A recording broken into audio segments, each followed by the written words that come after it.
For your listening pleasure, here's Polizzi and Rose, covering the week of media, marketing, and digital content news. This Old Marketing. Take it away, boys.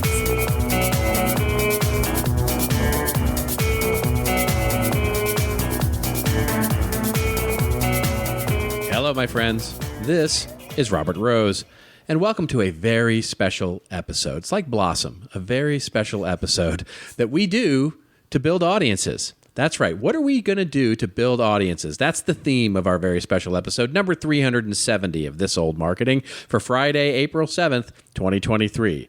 And with me, as always, well, he's not really with me today as he is off doing his best Ted Lasso.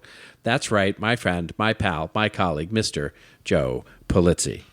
How is London? Yes, as this thing goes out, I will actually be in London. So I wonder at this particular moment in time where I'm at. We've been told by a couple people that if you go to Richmond and you find the bar and the bench where Ted spends his time in the alley, it's not great. It's not really worth the time. But we're going to go do it anyways. Why is that? I don't know. Why wouldn't it be worth it? I don't know. I think it's because... Maybe because it's sort of unassuming and maybe more romantically shot in the video and all that stuff? That might be. I think maybe because people, when they go into the pub, they expect to see the pub as it is in the show and maybe the characters. I don't know what it is. But we're going to do, went to the Arsenal match. We're going to go to Wrexham. We're going to do all the European football stuff that we can. So... Hopefully, it'll be a blast. It's supposed to. You rain. are having a blast literally as we speak. What's that? Yes, I said literally as we speak. You are having a blast. You're going to have the greatest, most fun time. Well, we talked about it, and I said let's do a thing like whatever it is. So, okay, Windsor Castle and pub, and then do something else. Right, exactly, and the pub. Churchill's War Room and the museum, then pub, and then the pub. That's kind of what I want to do because.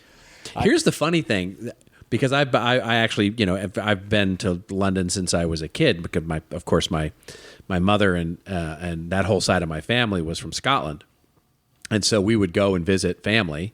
So I've been going to Scotland and England since I was a kid, and sometime around the 80s, 90s, the food got a lot better, and so the food in London is unbelievably good, and the pub food in London is so much better. It's really good now because it does get a bad. It's gotten a bad rap my entire lifetime. This is like everything's bland, and so you're saying that's not a thing anymore.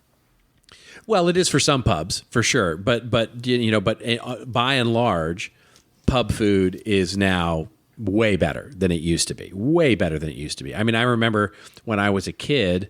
We went to a pub in London. Of course, you can. I was 15 or 16 years old, and you can drink. They'll give you a drink. And I had a hamburger, and when I ordered the hamburger and it came out, it was a kind of really dry. I mean, like a biscuit type biscuit, kind of thing. Yeah.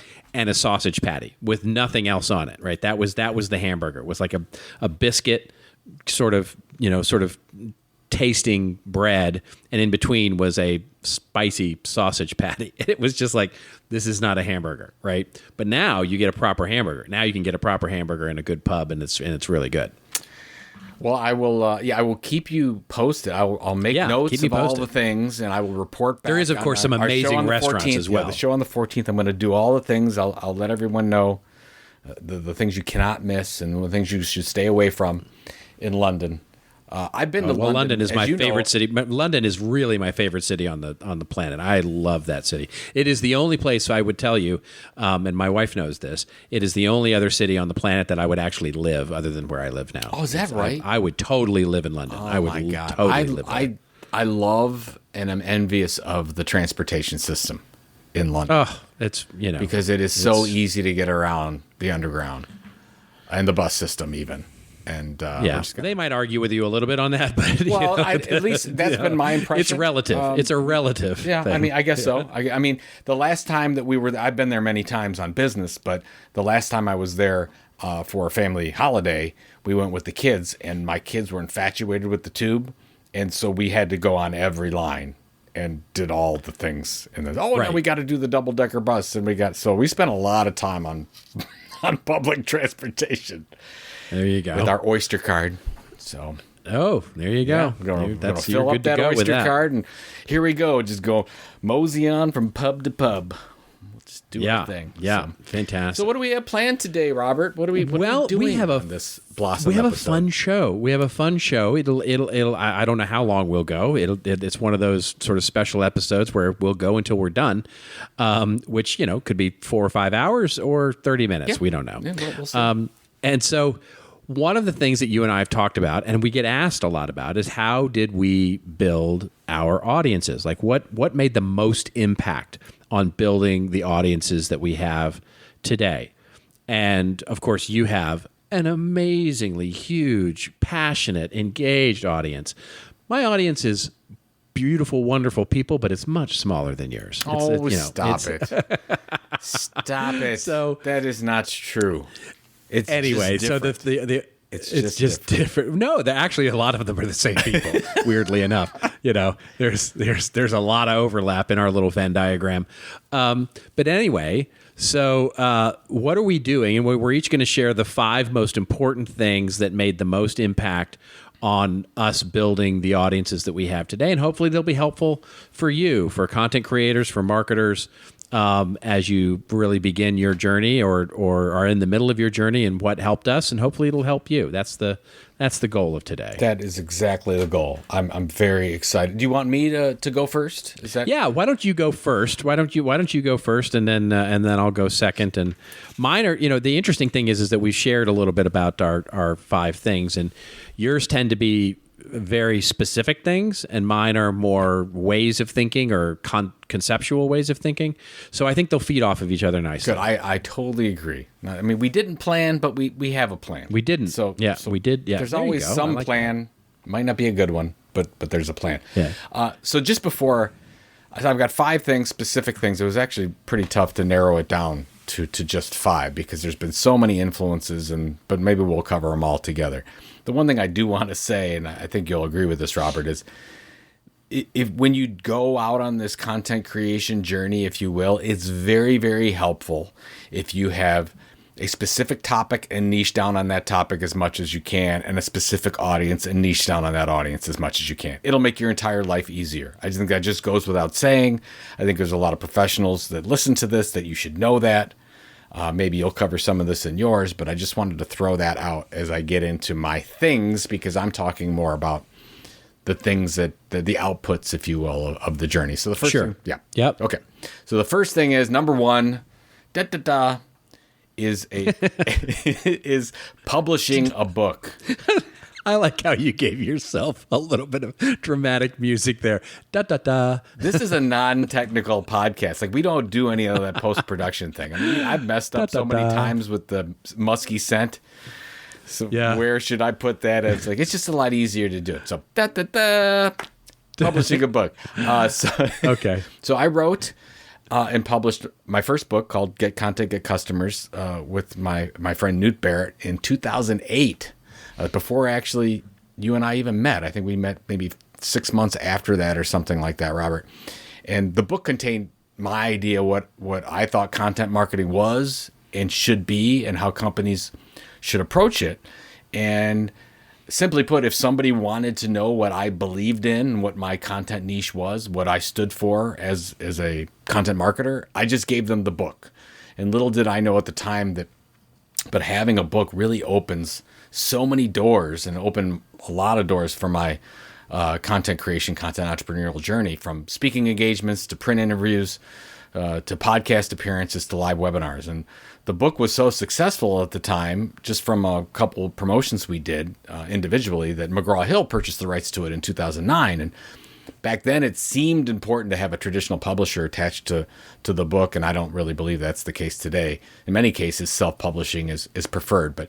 But since 2009, as you know, I've had my goal to write a book every 2 years, and I've kept that promise. This year, Epic Content Marketing 2nd edition came out, and I have to do another one for 2025. I don't know what that'll be, but another one will be coming out then. And I would just say, if you have a book, you start planning on your next one. If you don't have a book, really get going. You could shape it around what your content niche is and what your audience is. And if you don't have time, my first 3 books that were, you and I did Managing Content Marketing, which really you put together in 2011 more than I did. But when I did my individual books, I used a blog to book strategy. And that meant every blog post or article I developed over a 6-month period really became a chapter.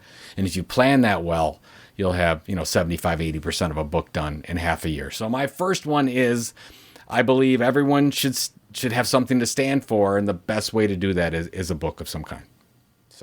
There you go. Yeah, it's a great one. I mean, and it is certainly, it was one of the very first things you and I did when we first met. That's right.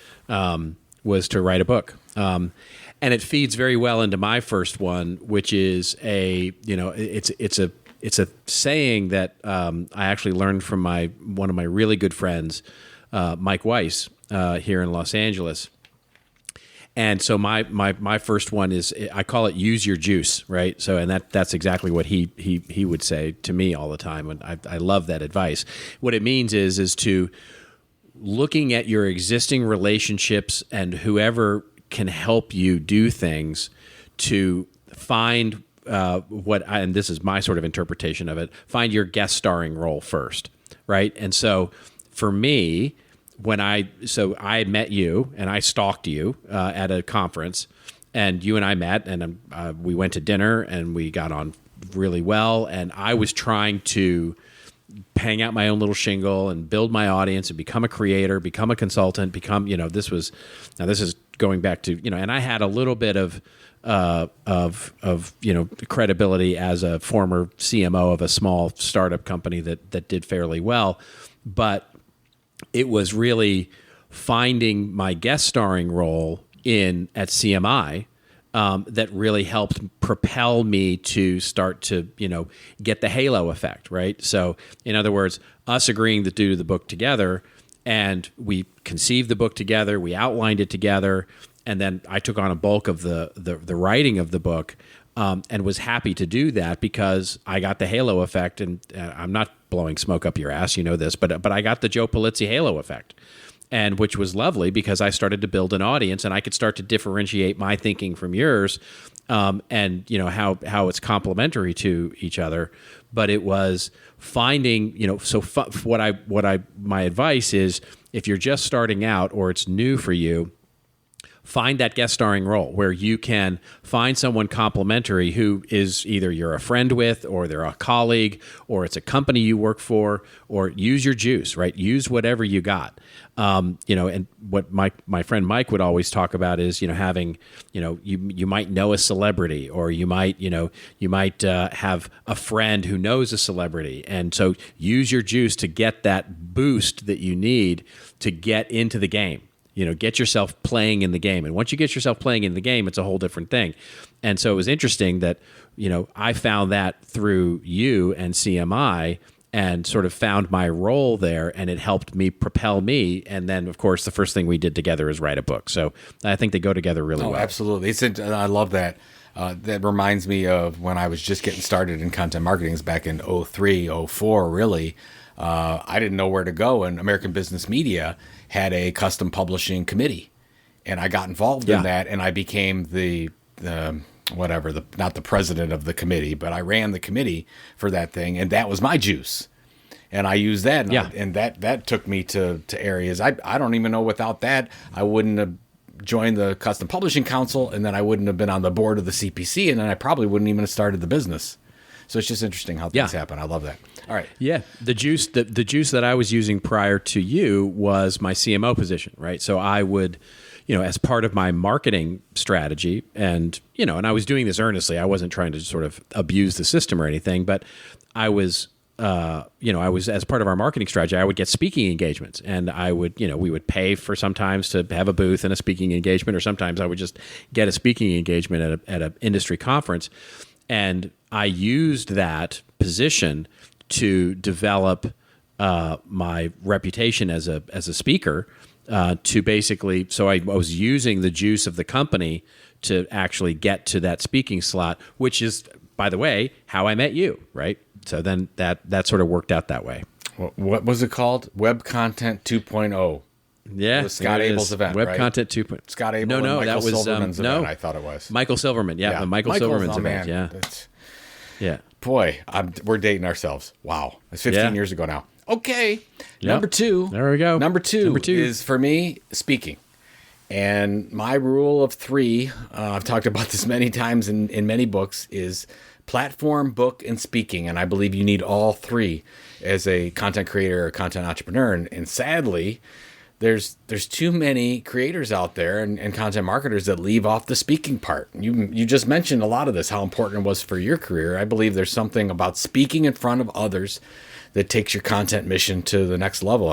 If I had to guess, over the last 15 years, I've spoken live, in person or online 400, 500 times, maybe more than that. I can easily attribute multiple millions of dollars in opportunities to these events. And I would just say, if you're not comfortable speaking in front of people, it's okay. You can start doing podcast interviews or webinars. These are great ways to hone your message and figure out what topic can make the most sense for a speech. And my pro tip here would be, make sure your personal website has a place for your speaking that includes some testimonials and what topics you can speak on. And if you don't have one, create something, right? Create your own video, your own. It doesn't have to be overproduced. You can do something on the cheap if you want to, but get something up so you have something. I mean, it's funny, Robert, you know this because you laugh every time you see me present, but probably the last 15 years, I've been working on the same presentation. It is just, it's just a little bit different. The case studies are a little bit different, but it's all about, if I'm talking to the content marketing audience, I'm just talking about, here's the trends in content marketing and what opportunities you should take advantage of. I've been doing that for a long, long time. So that's why I'd say figure out what you want to talk about and then adjust to your audience. But speaking has been so incredibly important and it is a real halo effect, because once you speak, and you know this because we just talked about it, you were on the AI for AI writing thing, and you just, that's right. You said you had tons of people connect with you after that, just from seeing you speak at that event. And it leads to all sorts of opportunities that I think, if it's not part of your strategy, it needs to be. That's exactly right. And what I would add to that, and sort of my number 2 here, is really the focus is talk everywhere that will let you talk. There you go. And that is it is a hard thing to do. This is where sweat equity really starts to come into place, because your immediate answer is going to be, how do I get paid for this, or how do I turn this into revenue, or how do I turn this into, a lead, or all those kinds of things. And so, in the early days, in the beginning, you want to talk. Now, that doesn't mean you talk to anybody. It talks everywhere that is smart that will let you talk. So I use those words specifically, everywhere that will let you talk. In other words, not anybody who's coming to you and saying, please talk. It's like everywhere that you want to talk that will let you. And that is a really key piece of this, because in the early days, it might be a very small conference, or it literally might be, I can remember doing sort of Chamber of Commerce stuff, right? Yep. Where I would go down and talk to the Chamber of Commerce, and there would be 15 people in the room. And that does 2 things. One is that it builds your muscle for speaking. And 2, it builds your network, because it only takes one person to see you to say, I saw you at that Chamber of Commerce thing. I want you to come speak to my team. And then when you speak to their team, that builds in somebody else who might want you to come speak at their team. Now you're starting to build a resume, right? Now all of a sudden there are logos on your website that show that you have spoken at these places before, and you get better. And you get better at speaking. And the key is to have a library of things that you can speak about, whether it's one keynote that you do all the time. What I would really recommend is getting to a place where you can speak, where you have 5 or 6 or 8, and basically these can be the chapters of your book, but basically 5, 6, half a dozen talks that you can give anywhere, so that you can really fit in a contextual setting into a lot of different places, right? So for me, for example, like I started developing talks on storytelling and on content marketing strategy and on blogging and on how to do technology and how to do social media and all these things. Even though my focus was in content marketing strategy, I would develop talks that were sort of adjacent to those things so that I could turn them into, like when I would go speak at a social media conference, I can speak it into a larger content marketing perspective. And again, build that audience for those people who, it may be a small percentage of the audience that's there, but there is a percentage of the audiences there that will resonate with what you're talking about. And you just start building over time, and that builds your email list, it builds your social media presence, and it builds ultimately till it does become a revenue generating idea for you. Yeah, it's funny. I remember talking to a group at a library of 4 people, and I was standing in front of them, and I just said, you know what, I'm just going to pull up a chair. Yeah. And I just went through the presentation, and we did a little breakout thing, and it was fine. It worked great. But it's early. You're right. I was working on my thing, just like you were saying.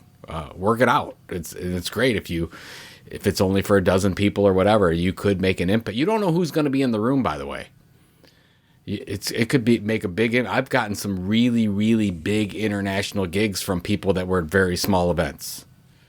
Yeah, so you never know. And here's the thing: what ends up happening, and this is part of the long game, is that when you do these things, there are definitely the people who come up to you afterwards, and you exchange business cards, and you do the thing, you do the handshake, and thank you very much, it was a great talk, and here's some questions I have for you. That's lovely and wonderful, but most of the value will not be there. Most of the value will be 4 months later.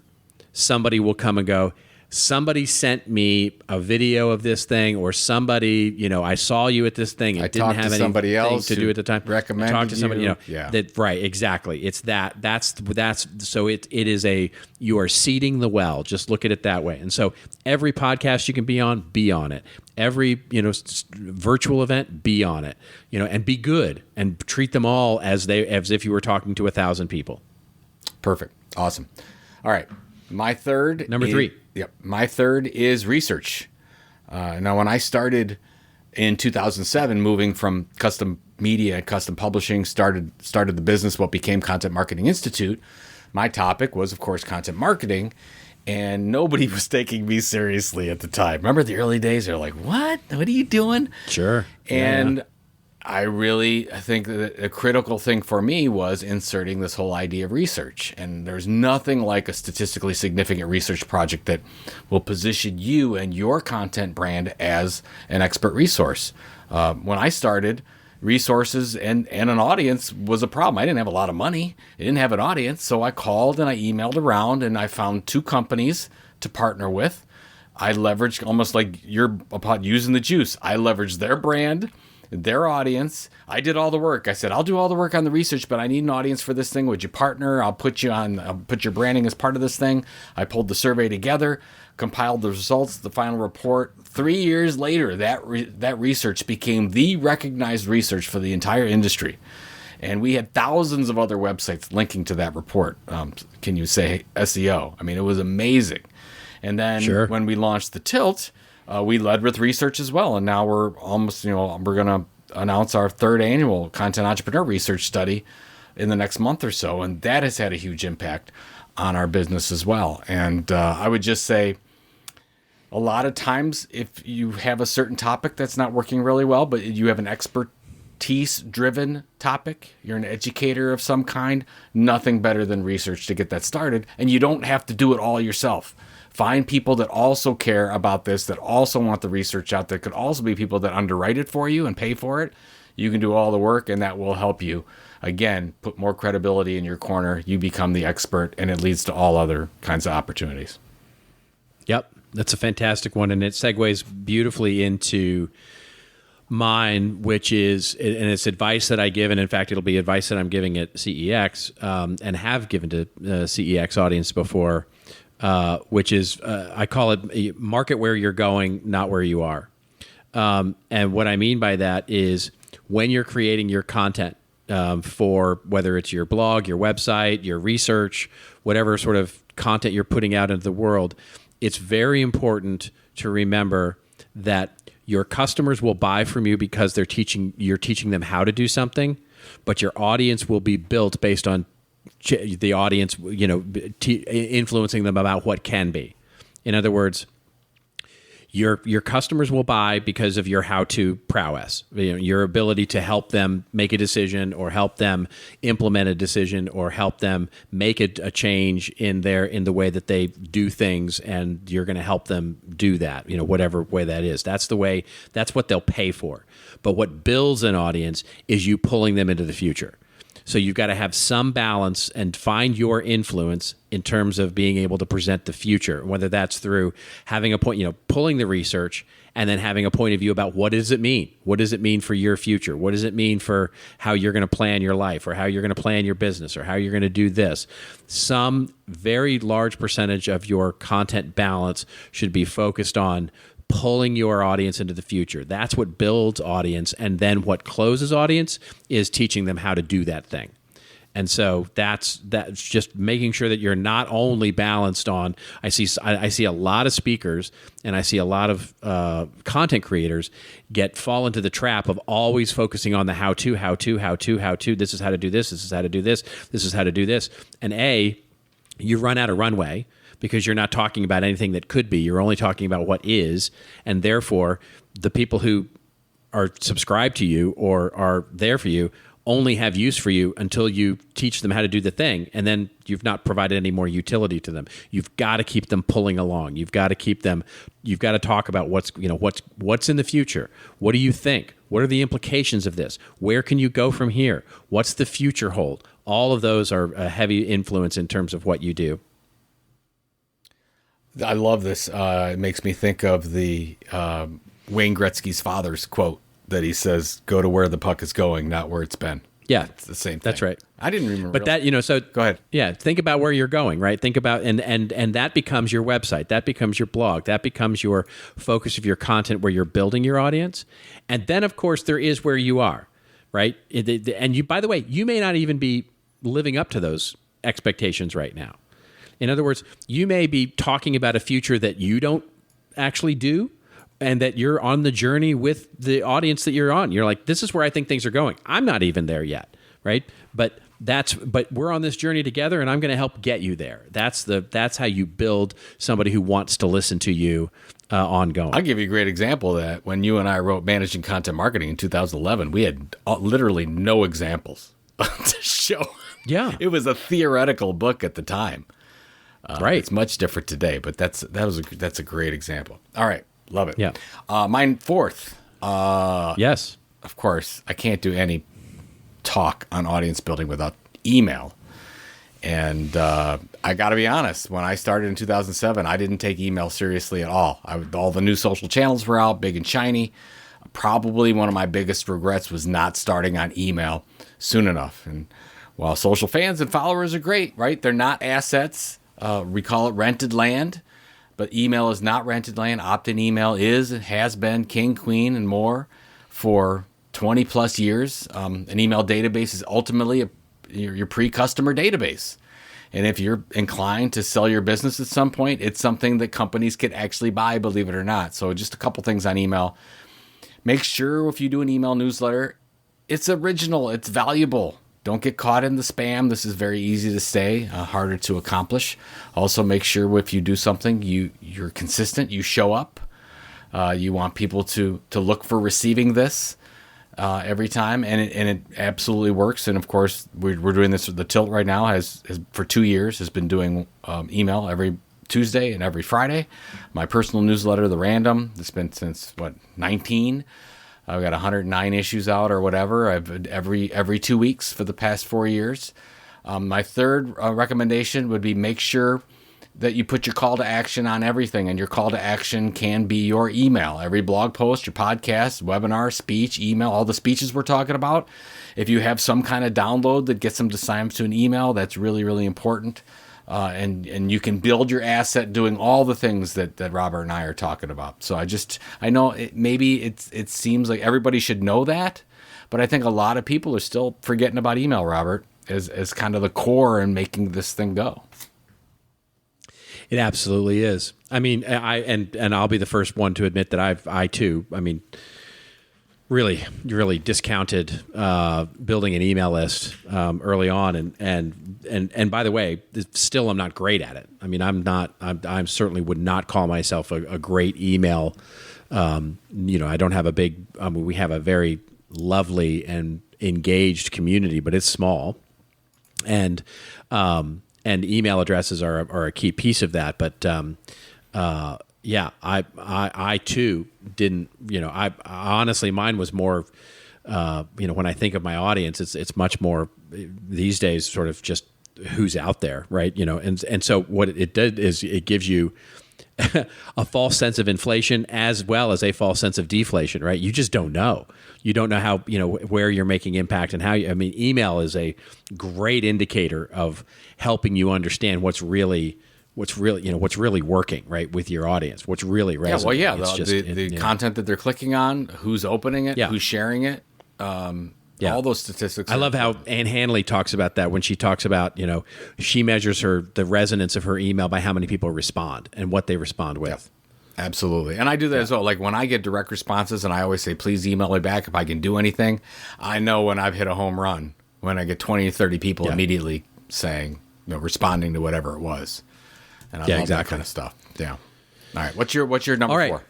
Well, it feeds in again. I mean, we really didn't plan this, folks, but it feeds into my fourth one here, which is consistency, and evergreen.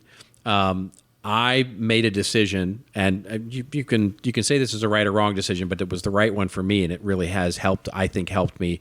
Been one of the biggest impacts on building an audience is my content creation has never been really about the news. I don't do a lot of news jacking. I don't cover things they're really the hottest take on the newest news.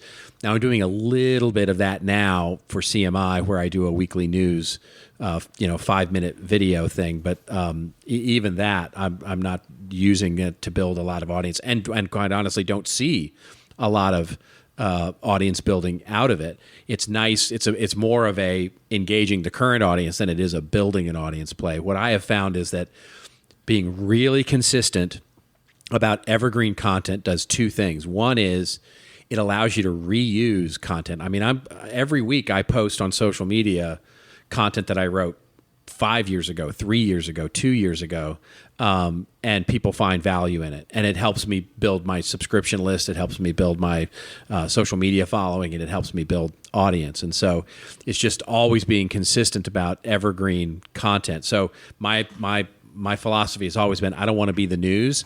I want to be what you do about the news. Like, what's the implications of the news?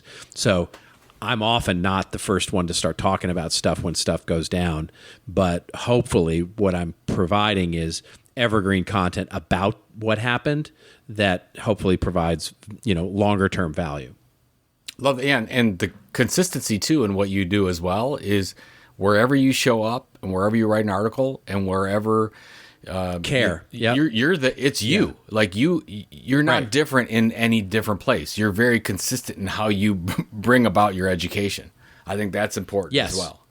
So lean into it. Yeah. Lean into your weirdness, right? Lean into your point of view, lean into your thing, whatever that thing is, I mean, mine forever has been sort of the geeky marketing guy, right? I'm the guy who's going to remind you that Peter Drucker or Theodore Levitt or whatever, the history of stuff, is I'm going to be the first one to remind you of why we should, pay attention to our elders, and so I've not ever been the sort of marketing hack guy, right? Or the, here's the hot take on this, sort of thing. It's like I've much more been the marketing nerd sort of idea, and it's worked well for me to be that consistent across the thing. And plus, I enjoy it more. Yeah, so it's absolutely it's where I want it's it. Much easier where I want being to be. yourself than being somebody else. So yeah. All right, my final one. These are so good. So my final one is what I would call the hit list. And I would ask everybody, where is your dream audience hanging out, and who are they engaging with on a regular basis? You want to make a list of these people, these creators, these media companies. It should include bloggers and podcasters and YouTubers and brands and competitors and whatever. And your goal is to build a relationship with these people. And I would recommend starting by commenting and sharing their content. This is something this is not new. Doing this for 20 years, and whatever the place is, get them to notice you in some way by commenting on their stuff. If it's LinkedIn or YouTube, or share their content and tag them. Because if they don't notice you, you can't build a relationship with them. I've had a lot of success with this at LinkedIn, and you've got power LinkedIn users like Justin Welsh or Sahil Bloom, who create consistent and compelling content on a regular basis. But more importantly, what they do is they comment on their own hit list every day. That's what amazes me about these high growth content creators on these platforms. They're very active on other people's channels. And a lot of people forget that. It's not just about all content creation. We just did our research study on the content entrepreneur, the anatomy of a content creator, and we found that only about a third of your time is spent creating content. The other time is on all the other things, promotion and distribution and sales and marketing and everything else. So focus on that hit list every day. And what this does is two things. First, it'll get you on the radar with your hit list, with those influencers on that list, so they start paying attention to you, which can lead to all sorts of wonderful partnerships. And second, you'll actually start to migrate, or what I like to call steal, their audience over to become your audiences, and they'll become interested in what you have to say and on your own feed. So I would recommend a hit list maybe from 20 to 50 people / brands. Seems to work well. It's not overwhelming. These can change depending on the information that you get over time. And then once you conquer one, you can add another one to the list, if you will. But I mean, it just goes back to the day you remember when we had the Junta 42 top content marketing blogs list, Robert. That was all an influencer strategy. It worked really well. We had 42 of those blogs, and I remember 26 of the people on that original list. They took our little widget and they put it on their website, and they linked back to the top list. It was great for SEO. And the other thing is I would say still to this day, I'm friends with 15 of those people. And they didn't know me from Adam at the time.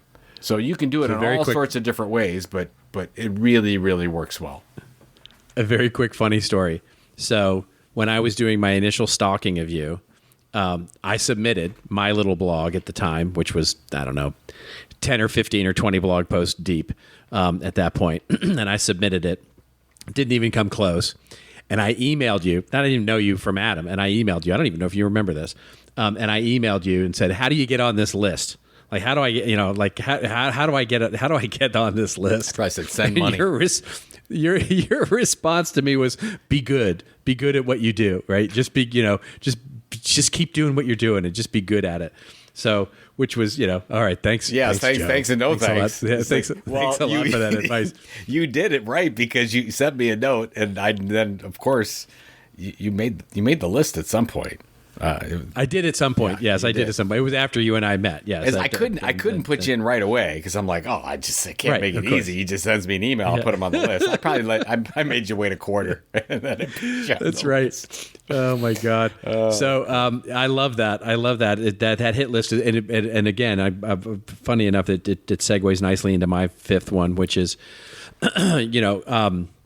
So what I often say to people is exposure doesn't pay the rent, but it does help you find an audience.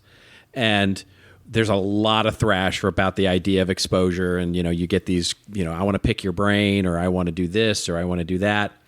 And the immediate answer for us is, yes, of course, what we do, our talent, whatever it is we're selling, whatever it is we're monetizing through our thoughts and our creativity is valuable. But sometimes exposure is good. And what I mean by that is that pick your poisons, whether it's your hit list. I tend to, for example, I will often have not often, let's just say it's frequent enough to be notable, a CMO and a notable CMO, or a notable VP, or a notable influencer in somewhere completely different. And they'll reach out to me because they want to know about something or get my take on something, or set up a phone call, and I'm happy to do it. I'm happy to do my work, which is consulting and marketing strategy and all those kinds of things, and bend their ear for an hour or 2 hours or even a full project in some cases. And what you're immediately doing is you're building in a super fan who can help you reach other people. And they will, so building this network, and I've got a few people that I've known for, 10 years.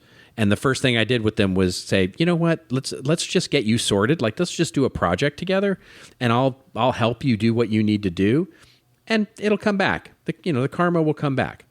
And it does. It absolutely does. So devote some of your time, what you would call consulting or your thought leadership or your expertise or whatever it is you do, devote a particular segment of time to doing it for people that you really like, that you really admire, or that are in a particular position to give you exposure to a bigger and broader audience. I did this for a CMO of a Fortune 500 company at one point, and they were like, "Hey, I want to pay you for your time. I want to get you." I said, "Nope."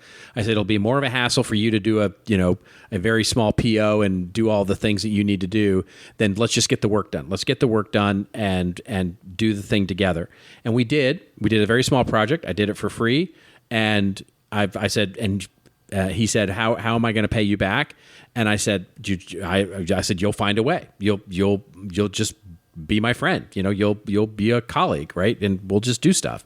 And he's referred me to more clients than I can tell you, and so it's been an amazing. So find that's content marketing too. Love that. Absolutely. And I think that when you're early in your audience building journey, do as much of that stuff as possible. I think when you get later in your journey, you have to start saying no to some things. Of course. But that makes sense. That's with anything. That's with anything. Do it consciously. Yeah. That's the point. Is that you do it. If you do it consciously, you're not overextending yourself, and you're not, and don't let anybody obviously abuse that relationship. But the point is is to make time for it, because demonstrating your value to someone who can help you, articulate that value or build your audience is a critical thing. And it's just, it's a nice thing to do, and you're doing good. You're doing the thing that hopefully you love doing, and you're doing it for someone that you either admire or can help you, or, et cetera. Love it. Awesome. Well, this was fun. I hope this was totally fun. Hope this was helpful to people. I really hope so too. Yeah, I hope it's not just a bunch of nonsense. It's a big waste of 42 minutes of nonsense. Yeah. Yeah. Awesome. Exactly. All right. Well, you're in London, but then what happens when you get back? And then we'll be on regular. We'll be back to regular. You don't have such a thing as regular. There is no regular with you. Well, let's say the plan is that next Friday, everyone here will listen to a new news episode. Unless that's, of course, I have something else to do. Right. Unless you got a cruise to go on, or you got to go to a soccer game. Or I think I might have my golf trip. So we'll be recording early, but I still can record.